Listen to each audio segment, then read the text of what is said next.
Euh, L'écriture automatique est un bon moyen de découvrir l'épicentre du contact télépathique avec le plan mental. Seulement, il y a beaucoup de il y a beaucoup de pièges dans l'écriture automatique. Pièges. Mais la raison pour laquelle je suggère comme moyen diagnostic ou comme moyen d'évaluation ou comme moyen de découverte, c'est parce que dans l'écriture automatique, vous êtes quasiment forcé éventuellement à réaliser qu'il y a une disconnexion entre ce qui est écrit et ce que vous pouvez normalement penser. Ce qui est difficile dans l'écriture automatique, c'est pas nécessairement de laisser l'écriture se développer par elle-même, sans que l'ego soit impliqué, mais de faire la synthèse de l'écriture puis de votre mental en même temps. Autrement dit, vous pouvez pas faire d'écriture automatique là puis être utilisé dans le processus mécanique de l'écriture.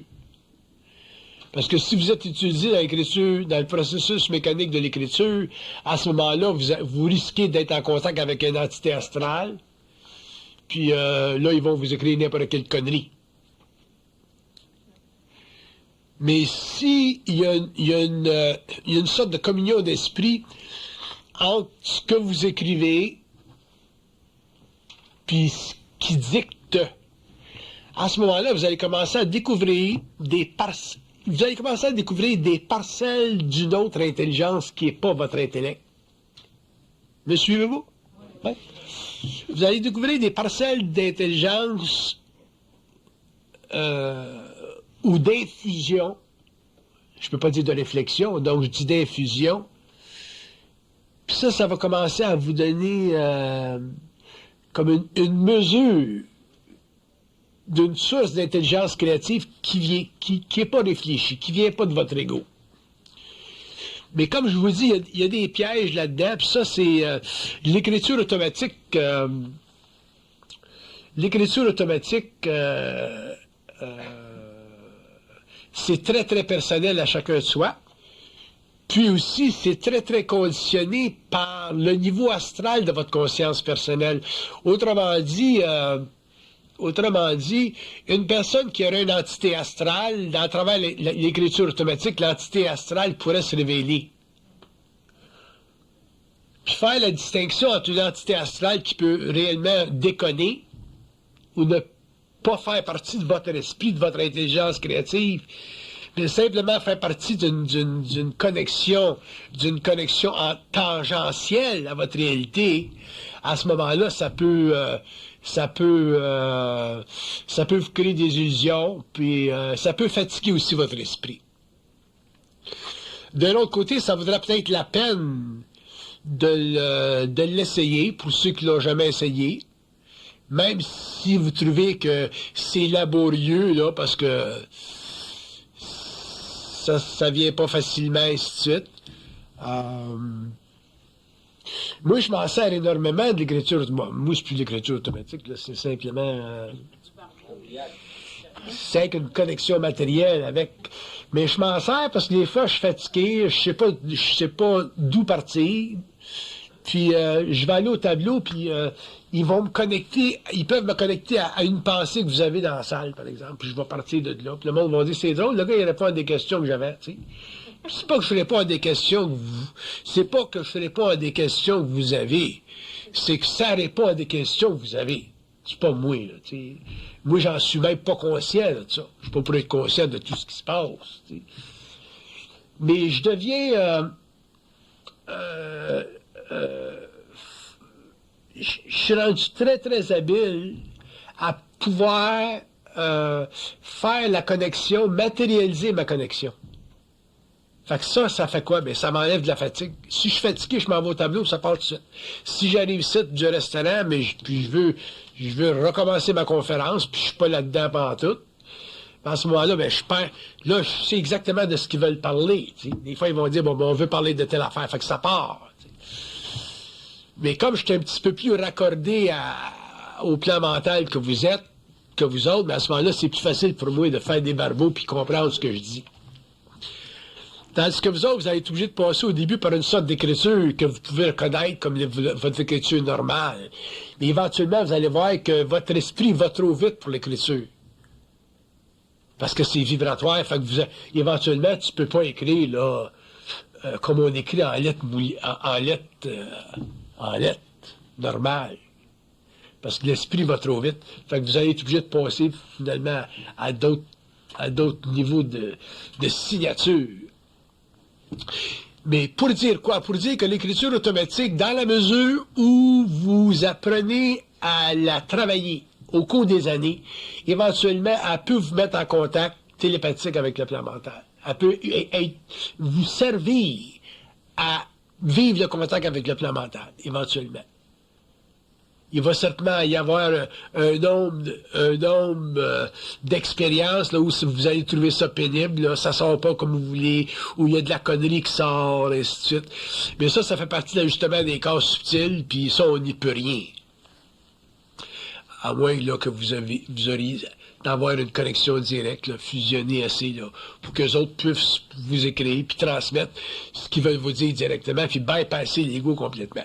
Mais en passant, là, je veux vous dire que vous devriez regarder ça, l'affaire de l'écriture automatique, mais sachant toujours que vous allez être testé là-dedans, puis vous allez être éprouvé là-dedans, puis vous allez trouver ça long d'en arriver à véhiculer une écriture réellement propre, dans le sens là, réel, créative, décolorée, déspiritualisée, puis réellement objective, qui fait partie du contact. Je voulais vous dire ça en passant. Oui. L'écriture automatique, vous entendez quoi? L'écriture automatique, ça veut dire que tu utilises le crayon comme un genre de paratonnerre.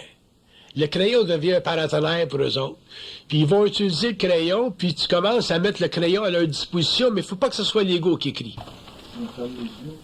Ben, les yeux, si pour le moment, c'est plus facile de le faire avec les yeux fermés, faites avec les yeux fermés. Éventuellement, vous serez assez habitué, vous le faites avec les yeux ouverts. Mais ça n'a pas d'importance. Faites-les comme vous voulez. Mais apprenez à le faire. Mais la clé là-dedans, là, c'est d'écrire sans que ce soit vous qui écrivez. À partir du moment où vous mettez l'ego dedans, mais là, il va y avoir une bifurcation, là, puis ça va se colorer. Si vous êtes capable de faire l'écriture sans que l'ego ou le moi là, soit impliqué, vous allez voir qu'il y a un processus mécanique qui s'établit, puis là, il y a une habitude qui se déclenche, il y a un moyen qui se déclenche, puis éventuellement, vous allez devenir assez habitué pour pouvoir rentrer dans un autre état de conscience fluide par rapport à ça. Puis un jour, mais vous allez être capable d'entendre la voix qui vous parle avec la réduction de cette voix-là dans l'écriture directe. Fait qu'à ce moment-là, ben, ça équivaut un petit peu à leur parler directement dans la tête, parce que souvent, ils veulent pas vous répondre directement dans la tête. Souvent, moi, j'ai des questions,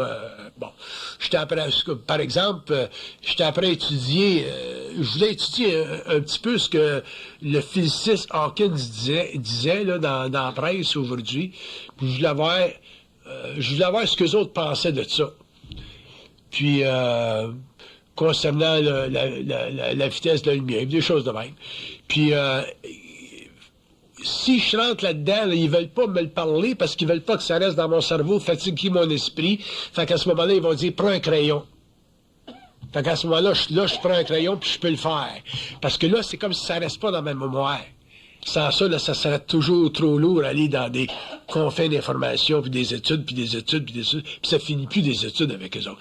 Tandis que dans l'écriture, ça finit, puis là, là, ça arrête, puis c'est fini, puis t'es satisfait de leur réponse concernant est-ce que l'homme, un jour, va pouvoir voyager à des vitesses plus grandes que la lumière, est-ce que c'est possible, oui ou non, et ainsi de suite. Ils vont te donner les réponses, mais pas dans ta tête.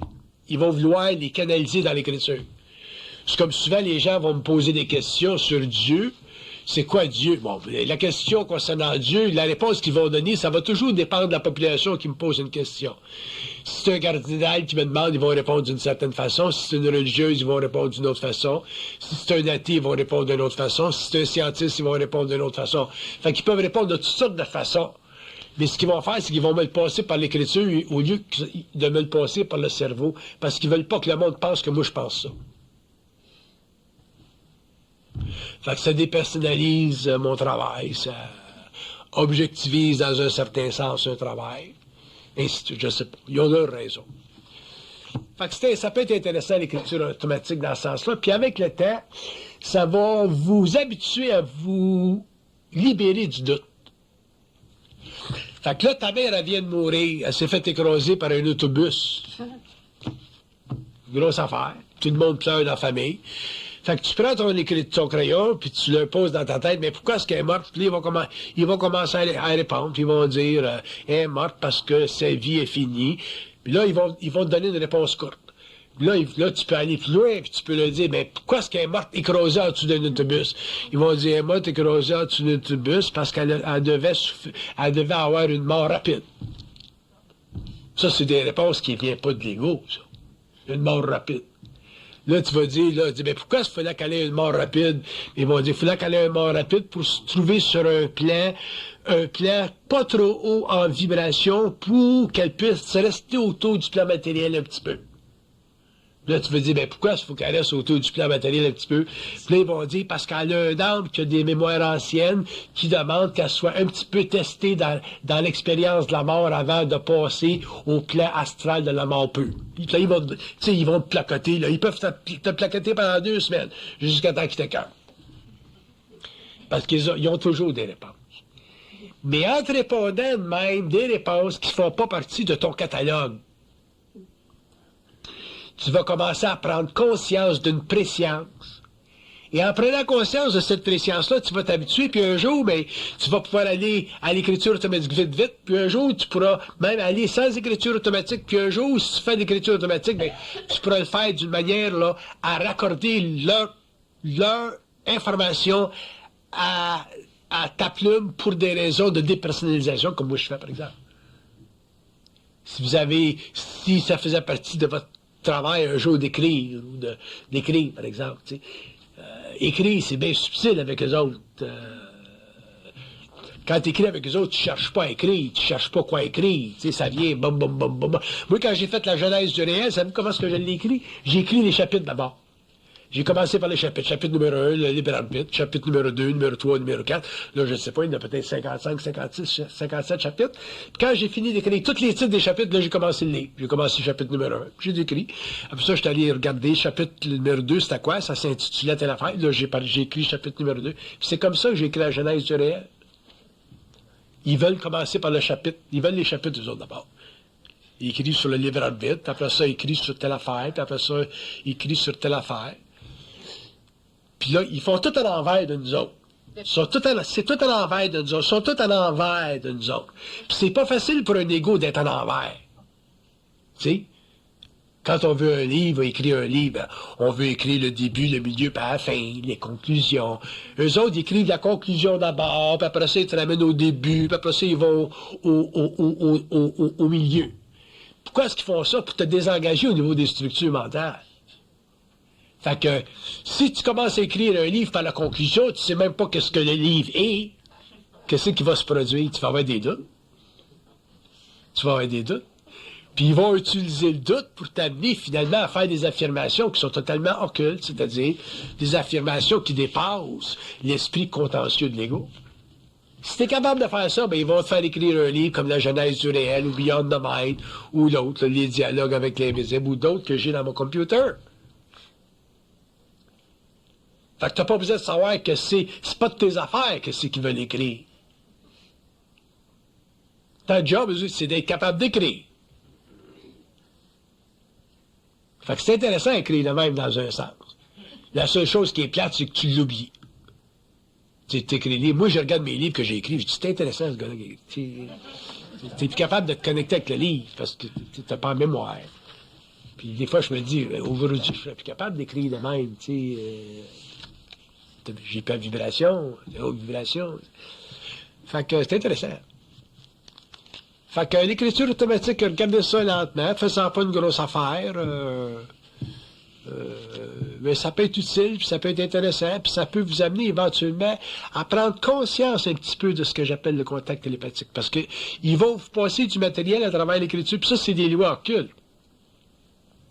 Moi, des fois, je m'affaire, j'ai dit, bon, là, parle-moi donc direct au lieu de faire écrire, tu sais. Ah, il dit, il faut que ça soit écrit. J'ai dit, pourquoi il faut que ça soit écrit? Il dit, c'est des lois, c'est le même. Là, je peux pas commencer pourquoi les lois, je finis plus avec eux autres. Ils te rendent dingue, tu sais. Mais, ça va vous faire prendre conscience d'un début de dialogue avec eux autres.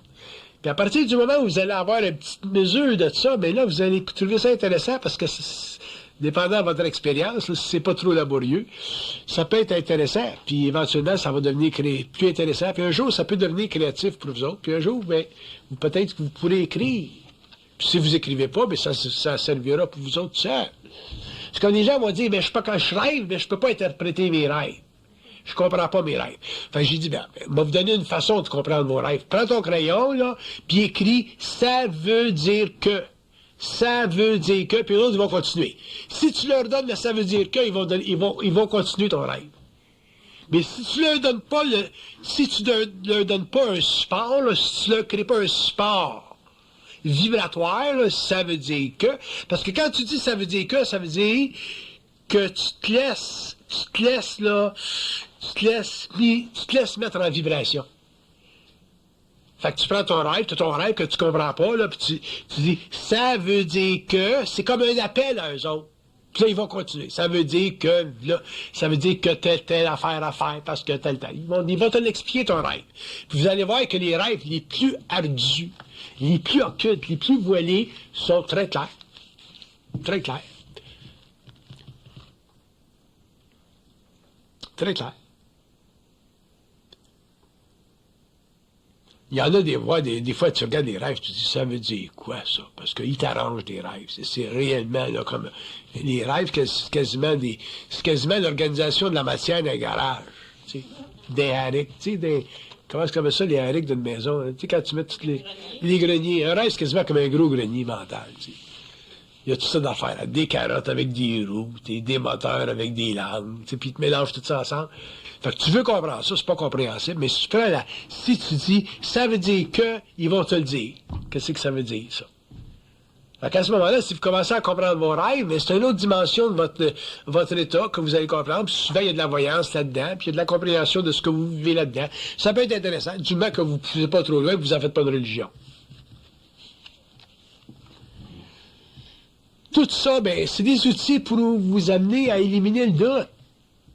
Parce que vous allez éliminer le doute au fur et à mesure où vous allez comprendre de plus en plus précisément les différents états psychologiques de votre moi par rapport à des impulsions qui sont créées dans votre mental lorsque vous vivez des expériences incompréhensibles. Moi, c'est rendu que je pense même plus quand je parle. Je parle. J'aimerais ça, je pense qu'un jour, tu iras chercher une caméra parce que je dois voir que c'est que j'ai l'air quand je parle. T'sais, parce que j'ai l'impression que je dois être comme une machine. Je parle. Tu me parles pendant 2 semaines, tu vas me parler pendant 2 semaines, tu me poses des questions, je vais te répondre. Pourquoi? Parce qu'éventuellement, le doute n'existe plus. Parce que si le doute existe, mais là, tu commences à te poser des questions. Je dis ça la vérité, je dis c'est pas la vérité. Tu commences à penser à la vérité, t'es fait. Mais si tu parles, là, tu deviens créatif, puis là, tu rentres dans des champs de conscience qui sont invisibles, mais qui font partie de ta réalité et qui t'amènent éventuellement à avoir une très, très grande conscience de toi-même, puis de conscience des autres, puis d'avoir de la voyance des autres, puis ainsi de suite. Ça fait partie du droit de l'homme, ça fait partie du droit de sa conscience. Ça fait partie d'être libre, ça fait partie d'avoir de l'identité, ça fait partie d'en arriver à plus souffrir.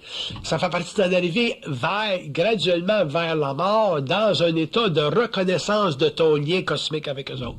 Fait que quand tu sors de ton corps, le gars, il est planté là de l'autre bord, tu le reconnais, tu t'en vas avec.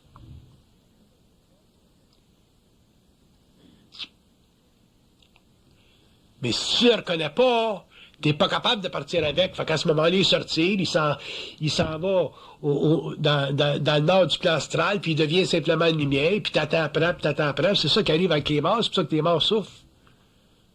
Ils veulent toujours rejoindre la lumière, mais si les morts avaient une conscience télépathique, au moment où ils sont sortis de leur corps matériel, à ce moment-là, la lumière serait matérialisée en forme totalement, une forme humanoïde, si tu veux, là, cosmique, mais humanoïde, puis après ça, ben, tu fusionnes avec, puis tu t'en vas avec, puis ça devient ton transport séraphique, puis tu sais ce que tu t'en vas, tu sais dans quel monde tu t'en vas, t'as plus de préparation dans le monde de la mort à vivre, t'es totalement en autorité, puis t'as un spot, ta job est là. Puis tu comprends, puis tu es dans ta job, puis tu commences à amener des grosses affaires de l'autre bord. Au lieu d'être toujours dans un processus d'apprentissage, puis dans un processus d'évaluation, puis de retourner dans une école astrale comme tu étais dans une école planétaire ici. T'sais. En tout cas, ce qui est mon mère.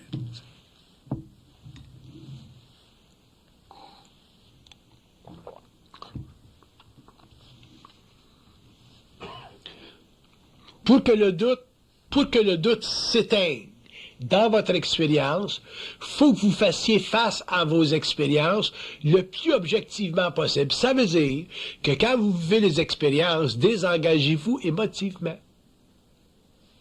Exemple. Tu as un job, ton boss te met en porte parce qu'il dit, Jean-Paul, t'es pas efficace, tu nous fais perdre de l'argent. Qu'est-ce qui va se passer au niveau de ton ego? Tu vas sortir du bureau, le cœur entre tes deux jambes, tu vas dire, bon, ben, j'étais un plein de marde, le gars à côté de moi était meilleur que moi. Puis ça, c'est des gains.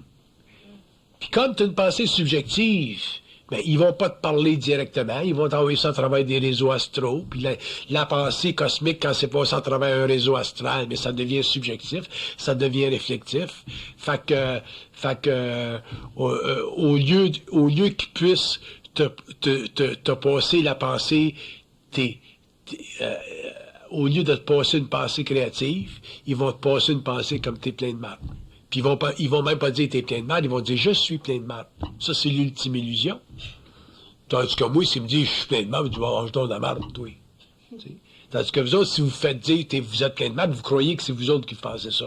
Fait que l'ego, il devient petit, puis il devient petit, puis il devient petit. Fait que finalement, après 50 ans, t'as un petit qui est gros comme un œuf.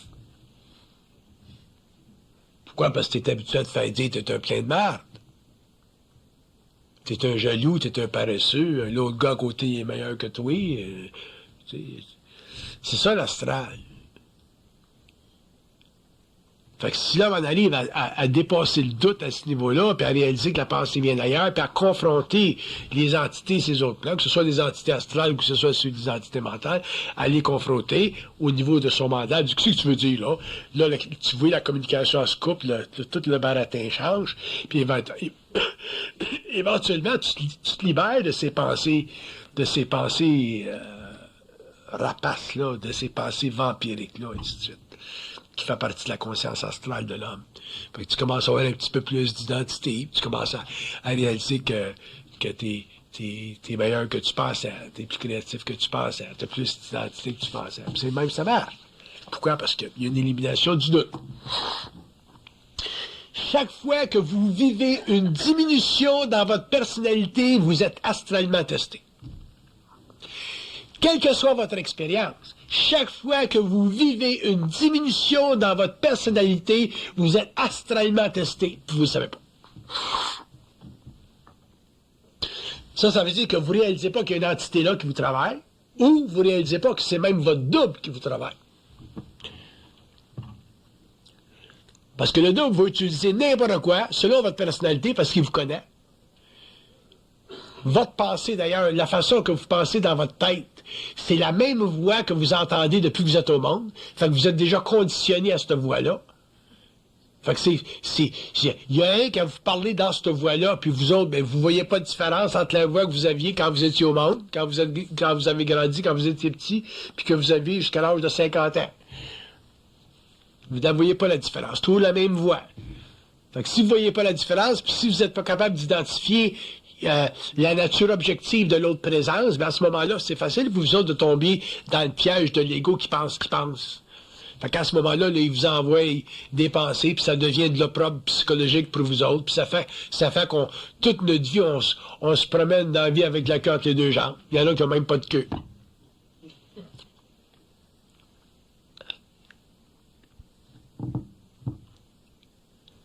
Fait que ça devient des vies difficiles, ça, quand on perd nos moyens psychologiques.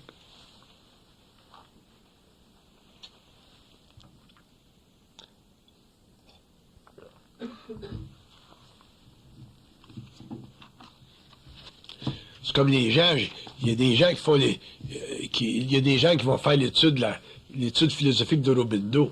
C'est un grand bonhomme, Aurobindo, c'est un grand philosophe, Aurobindo. Mais la philosophie supramentale et la psychologie supramentale, c'est deux mondes. La philosophie supramentale, ça fait partie de l'étude astrale du mental. Dans l'étude astrale du mental, tu peux développer toutes sortes de choses. Tu peux parler des hommes oranges. Des humanités de couleur orange. Mais ça te donne quoi dans ton steak, ça, des humanités de couleur orange? Ça va changer quoi dans ta vie, ça, de savoir qu'il y a des humanités de couleur orange qui font partie du mental supérieur?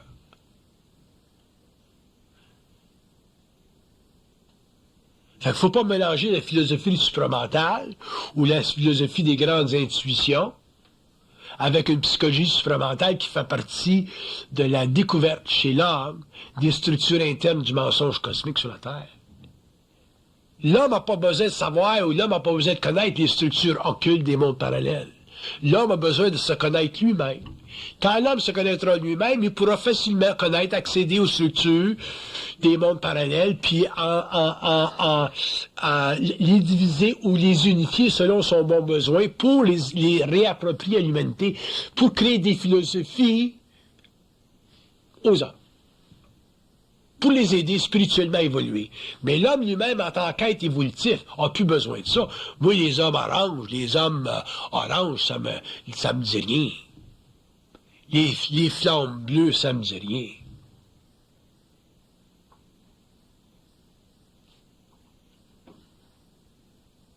Ça me dit rien. Ça m'intéresse pas.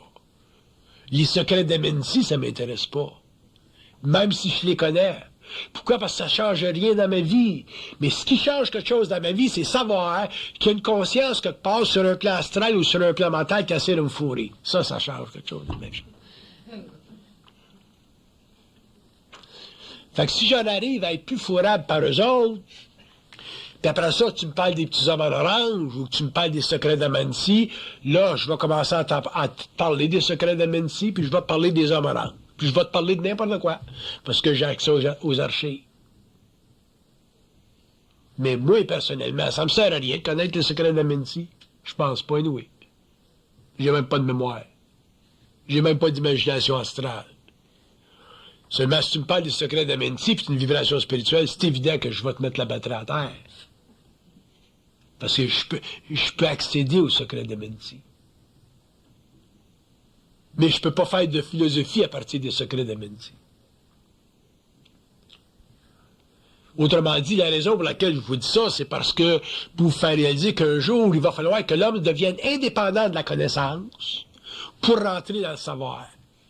Si vous êtes attaché à la connaissance, raccroché à la connaissance, vous ne rentrerez jamais dans le savoir parce que la connaissance, pour vous autres, devient une assise de vérité qui sert sur le plan de vos égos à vous sécuriser. Alors que dans le savoir, la sécurité psychologique de l'ego n'existe que dans l'absence du doute. Comprenez-vous la différence? Ça n'existe que dans l'absence du doute. Moi, il y a un homme qui vient me voir, qui est venu me voir il y a plusieurs années, puis qui me dit, bon, ben, Gérard, je suis venu en contact avec des extraterrestres. Il dit, j'ai un code pour parler avec eux autres. Bon, ben, j'ai dit, assis-toi, il m'a donné ça. J'ai pris mon crayon, j'ai donné le code, il a tombé sur le cul. Parce que je suis pas dans la connaissance. Fait que ça me sert à rien, je suis pas intéressé à ça. Puis pourquoi je peux le faire? Parce que j'ai pas de doute. Puis pourquoi j'ai pas de doute? Parce que j'ai souffert énormément. J'ai souffert énormément relation télépathique avec eux autres. Parce que j'ai été testé. Un initié, c'est toujours testé. Fait que c'est cette souffrance-là initiatique qui fait qu'éventuellement, l'homme en arrive à voir, puis garder son identité, puis même s'il est mensonger, puis mensonger, éventuellement, il lit en arrière de la femme, puis il lit en arrière de la femme, puis il lit en arrière de la femme. Moi, si vous venez me voir, vous dites, Monsieur Bernard, j'ai rencontré un extraterrestre la semaine prochaine, ou la semaine passée, puis, parce que j'en suis des histoires comme ça. Moi, je vais pas vous dire, ben, là, tu rêves en couleur, puis t'as des illusions. C'est pas ma job, à moi. À moi. C'est pas ma job, j'aime mieux moi. C'est pas ma job à moi, parce que je suis pas en France. C'est pas ma job à moi c'est pas ma job à moi de diminuer votre expérience. C'est ma job à moi de vous la faire comprendre. Différent. Fait que je peux dire, bon, ben, c'est intéressant. Mais je vais dire, fais attention, attache-toi pas trop à ça. Ça, c'est un petit peu le genre de réponse que je vais te donner. Fait que le gars, il va vivre d'autres expériences, là, quelques niveaux, là. Puis éventuellement, ben, à cause de la nature de l'expérience, ben, il va en arriver à pas s'attacher à ça parce qu'il va souffrir trop. Fait qu'un jour, ben, il viendra plus me voir pour me dire qu'il a rencontré des extraterrestres. Parce qu'il va avoir compris que ce qu'il a vécu, c'est au niveau astral, par exemple. Autrement dit, quand tu es en dehors du tout, quand tu es en dehors du mental de réflexion, tu n'es pas intéressé à la connaissance. Tu es rien que dans le savoir. Puis c'est important de connaître la différence entre les deux. Le savoir n'est pas structuré. Le savoir ne fait pas partie de la conscience de l'humanité. Le savoir fait partie de la conscience universelle canalisée à travers l'homme pour son évolution. Alors que la connaissance et l'expertise psychologique de l'ego dans l'humanité en fonction ou en relation avec la mémoire de la race, pour donner à l'ego l'impression d'être intelligent. Pas pareil. Pas pareil. Tu leur demandes à eux autres que c'est le code génétique, ils vont te donner une réponse qui est bien différente de ce qu'ils te donnent à l'Université de Montréal. Ça annule pas ce qu'ils disent à l'Université de Montréal, mais ça te donne une autre dimension par rapport à des structures matérielles qui sont connectées aux états de vie, et ainsi de suite. Mais pour commencer à rentrer dans cette porte-là, pour accéder à cette fenêtre-là, il faut que le doute disparaisse parce que le doute vibratoirement représente dans notre conscience à nous autres une diminution de notre pouvoir d'auto-révélation. Un homme qui n'a pas de doute, il est capable d'auto-révéler. Il auto-révèle, parce que sa conscience est universelle. Autrement dit, il a accès à des circuits universels. S'il y a moindrement de doute, il n'est pas capable d'auto-révéler parce qu'il va constamment s'auto-vérifier.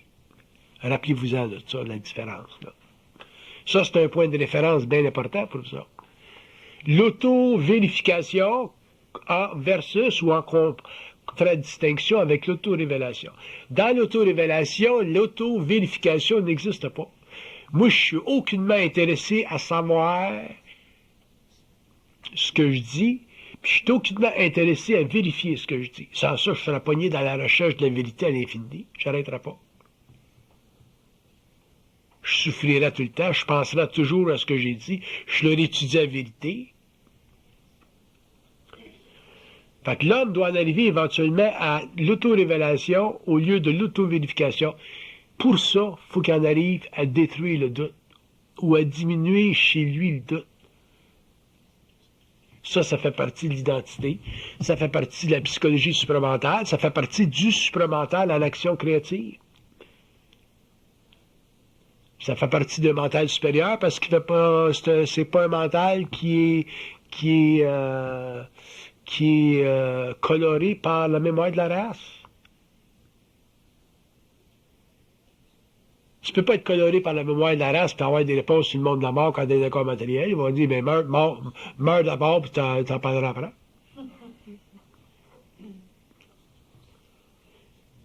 Tu peux pas être connecté au mental de la race, puis au mental réfléchi, puis avoir des réponses concernant les structures des mondes invisibles, les cosmologies. Qu'est-ce qui se passe après la mort? Où est-ce que tu viens? C'est quoi les planètes? Comment est-ce qu'ils sont structurés? C'est qui ce qui rend? Who's the big enchilada? Y en a-tu un big boss? Un big boss? Ou il n'y a pas de big boss? C'est quoi des hiérarchies? Ça existe-tu des hiérarchies? Pourquoi des hiérarchies? C'est-tu nécessaire des hiérarchies? Ainsi de suite, ainsi de suite, ainsi de suite. Fait que la différence, la distinction entre l'auto-révélation et l'auto-vérification, c'est bien, bien important pour vous autres, puis ça va grandir au fur et à mesure où l'homme va se libérer du connu, c'est-à-dire va rentrer dans une identité où le doute est inexistant. Donc, vos expériences qui créent le doute, mais ça fait partie si vous les utilisez créativement, ça va vous amener éventuellement à ça, à pouvoir douter moins de ce que vous savez. Puis un jour, vous allez commencer à goûter de votre intelligence. Puis vous allez commencer à savoir ce que je sais. Vous allez voir que Bernard de Montréal n'est pas différent de vous autres, que la conscience universelle, c'est dans tout le monde, puis qu'il n'y a pas de great enchilada.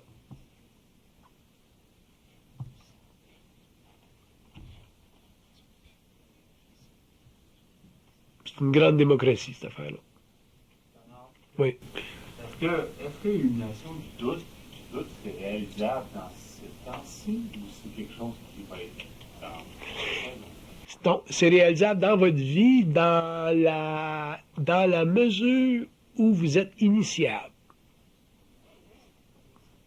Dans la mesure où vous êtes initiable, le doute peut disparaître dans votre vie. Ça veut dire quoi? La mesure où vous êtes initiable, ça veut dire la mesure où vous êtes capable de comprendre puis d'appliquer les principes d'une psychologie occulte qui est donnée par eux autres. Là, tu es initiable. Dans cette mesure-là, ben, tu es en initiation, autrement dit, tu es dans un processus de métamorphose rapide ou plus ou moins rapide de ton moi. Éventuellement, le doute il se désagrège, puis il se désagrège, puis il se désagrège. C'est évident qu'ils peuvent toujours vous tester. Ils peuvent toujours vous tester pour faire vibrer un petit peu de doute, parce que vous n'êtes pas des êtres en totale fusion.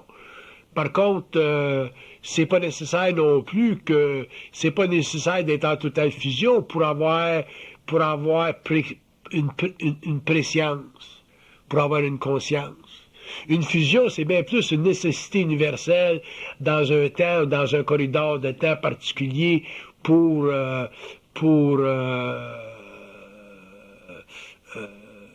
l'impression de connaissances totalement occultes dans un mental planétaire. C'est la seule raison qu'il y a des initiés. Sans ça, il n'y aura pas de raison qu'il y ait des initiés. L'homme pourrait en arriver à ça graduellement par un processus de métamorphose psychologique, puis d'évolution psychologique, puis expérientielle lentement. Mais ça prend quelque part un initié, parce que les initiés, dans leur expérience ou dans leur destinée, sont obligés, dépendant du degré d'expérience qu'ils ont, puis dépendant du degré de fusion qu'ils vivent, sont obligés de vivre en étroite relation avec les plans, pour le bien ou pour le mal. Il y a des initiés du mal comme il y a des initiés du bien. Tu prends des grands initiés comme le Christ. Le Christ a souffert énormément de cette crise de gang-là de l'autre bord, tu sais. Oubliez ce que l'Église catholique nous enseigne, là, tu sais. Parce que le Christ, son travail, sa fonction universelle en tant qu'être incarné, c'était d'amener sur la terre conscience, un petit peu de conscience du principe de l'amour, mais pas dans le sens que l'homme nouveau le comprendra, mais pour aider à la facturation des nouvelles civilisations européennes et mondiales. L'affaire de l'œil pour œil, dent pour dent, il fallait que ça arrête. Puis il y en a encore aujourd'hui, imagine-toi. À l'an 2000. Mais au moins, la chrétienté a commencé à éliminer ça, cette affaire d'œil pour œil puis dent pour dent-là. Malgré qu'elle aussi, pendant un certain temps, était pas mal dans l'œil pour œil, dent pour dent, au niveau des croisades, tu sais. Mais au moins, le principe de l'amour a été amené à l'humanité à travers la souffrance initiatique du Nazaréen, Au niveau du principe de l'intelligence, à la fin du 20e siècle, le principe de l'amour devient secondaire parce que pour un être intelligent, tu peux pas aimer puis comprendre, tu peux pas comprendre l'amour puis aimer dans le sens universel du terme si t'es pas intelligent parce que tu vas spiritualiser ton amour puis à ce moment-là, si tu spiritualises ton amour, comme on l'a fait pendant l'évolution, ton amour est polarisable puis finalement, mais l'amour va autant servir à la guerre qu'à la paix. On connaît l'histoire des religions. Tu sais? Tandis que l'homme nouveau, accédant au principe d'intelligence, va pouvoir finalement comprendre le principe de l'amour à un autre niveau, puis finalement, son principe de volonté va ressortir de ces deux aspects-là, fait qu'à ce moment-là, la trinité, l'unification des trois principes va se faire, et l'homme nouveau sera un être réellement triunitaire. Il y aura une conscience mentale fondée sur la volonté parce qu'il sera libre de l'illusion du libre arbitre, donc il sera capable de confronter ce qui a toujours dominé l'humanité, c'est-à-dire soit les ajusteurs de pensée ou les entités sur ces autres plans. Il pourra aimer l'homme parce qu'il haïra les dieux. Si tu peux pas aimer l'homme si tu aimes les dieux avant lui. Un jour, étudiez le grand mystère ésotérique grec, puis ça va vous le révéler, ça. Si l'homme ne tourne pas son dos aux dieux, il préférera les dieux aux hommes. Si l'homme préfère les dieux aux hommes, les hommes souffriront de son amour spiritualisé, et c'est pour ça que pendant l'évolution, durant toute l'époque de la chrétienté, les hommes ont souffert de l'amour spiritualisé des fidèles serviteurs du Christ. Fait qu'il y a une perversion dans l'amour spiritualisé. Là, on est un petit peu plus civilisé, un petit peu plus scientifique, un petit peu plus matériel, un petit peu moins superstitieux, un petit peu plus intelligent. Donc, on est moins apte. Mais il y en a encore des abus de ça. On regarde ce qui se passe les guerres des religions en Irlande, on voit ce qui se passe dans différents pays, dans d'autres religions, et ainsi de suite. Donc, on est capable encore au niveau des religions, au niveau de l'amour de Dieu, de créer des atrocités. Pourquoi? Parce qu'on n'est pas intelligent. Donc, dans l'évolution, l'homme deviendra d'abord intelligent, ensuite comprendra l'amour, parce qu'il aura la volonté d'affronter les forces, parce que, à travers sa conscience allumée, si tu veux, sa conscience intelligente, il verra la guerre. Fait qu'il n'y a pas une entité astrale ou une entité mentale, mais qui va m'envoyer dans le monde au nom de Dieu ou au nom des saints ou au nom de whatever, faire la guerre à l'humanité. Moi, je vais leur faire la guerre à eux autres, ces sacrements-là, puis je vais m'harmoniser avec les âmes. C'est ça que l'homme nouveau apprendra à faire. Mais ils vont pas vous le dire. Ils vont pas vous le dire, il faut que l'homme nous fasse la guerre pour qu'il puisse harmoniser avec les âmes. Ils vont pas vous dire, il faut que l'homme retourne son dos aux dieux pour aimer les âmes. Ça fait partie de la découverte de l'initiation solaire de l'âme. C'est l'initiation solaire du 20e siècle à partir de 69 que Aurobindo avait prophétisé, qui a permis finalement à l'homme de reconnaître que tous les dieux, donc toutes les forces occultes, donc toute l'hierarchie, sont obligés de mentir à l'homme pour l'amener au niveau de l'évolution de son âme, à reconnaître ultimement que la fondation psychologique de l'ego sur la Terre est directement liée à l'infusion du mensonge cosmique dans sa pensée astralisée et réfléchie.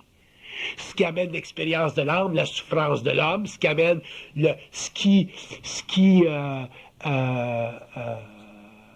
amène finalement la Terre à résoudre sa grande énigme, c'est qui est de révéler à l'homme qu'elle est une grande école pour l'absorption des âmes au profit de la descente de l'esprit.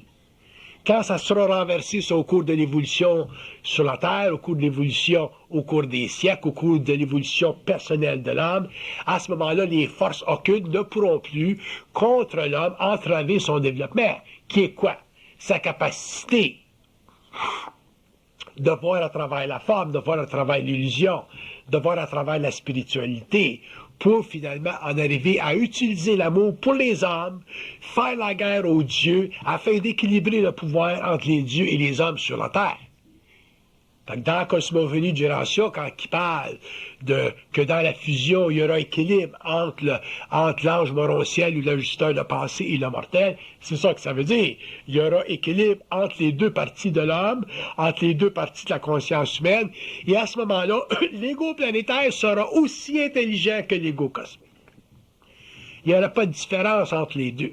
La seule différence, c'est que l'ego cosmique aura plus d'envergure, parce que l'ego cosmique est en dehors du temps psychologique, alors que l'ego planétaire est obligé de fonctionner dans un temps psychologique pour avoir connexion à son corps physique à travers son corps astral.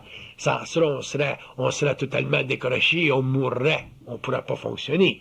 Donc, on est obligé de vivre dans un temps psychologique, puis c'est pour ça qu'on n'a pas une voyance parfaite, c'est pour ça qu'eux autres, ils ont une voyance parfaite, puis c'est pour ça nous autres, un jour, il faut qu'on en arrive à travers les événements qu'on ne peut pas parfaitement comprendre parce qu'on n'a pas une voyance parfaite, en arriver finalement à dealer avec eux autres, à avoir de l'explication par eux autres, de l'explication intelligente qui est libérée du mensonge parce qu'on voit à travers la forme, on est capable de lire en arrière, parce qu'on a déspiritualisé notre lien avec l'occulte. En déspiritualisant notre lien avec l'occulte, on aura affaibli le pouvoir des religions dans notre conscience personnelle, mais on n'aura pas touché aux religions qui sont encore nécessaires pour l'humanité. En affaiblissant le pouvoir des religions dans notre conscience personnelle, on affaiblira le pouvoir des concepts religieux, spirituels dans notre conscience personnelle. En faisant ça, on commencera graduellement à graviter vers une conscience un peu plus cosmogénique du monde invisible, et on aura une compréhension extrêmement très vaste des événements de la Terre, du karma des races, du karma des nations, de ce qui se passe au niveau de l'histoire, de ce qui se passe au niveau du Geist, de la planète, de l'esprit de la planète. Fait que finalement, on en arrivera à avoir une paix d'esprit personnel, à chercher toujours une paix d'esprit personnel et jamais à chercher à amener la paix de l'esprit dans la tête de l'homme. Parce que vous ne pouvez pas amener la paix de l'esprit dans la tête de l'homme. Il faut que l'homme l'amène sa paix dans son esprit tout seul, parce qu'il faut qu'il arrive tout seul, par ses propres efforts, à détruire son doute. Vous avez un gros travail à faire au niveau du doute. Le doute vous a miné pendant des années de temps, puis vous mine encore. Vous êtes un petit peu mieux. Un petit peu mieux. Mais il y a encore beaucoup de doutes. Pourquoi? Parce que vous avez toujours peur de vous tromper. Checkez-les, ça. OK, je t'en ai. Bye.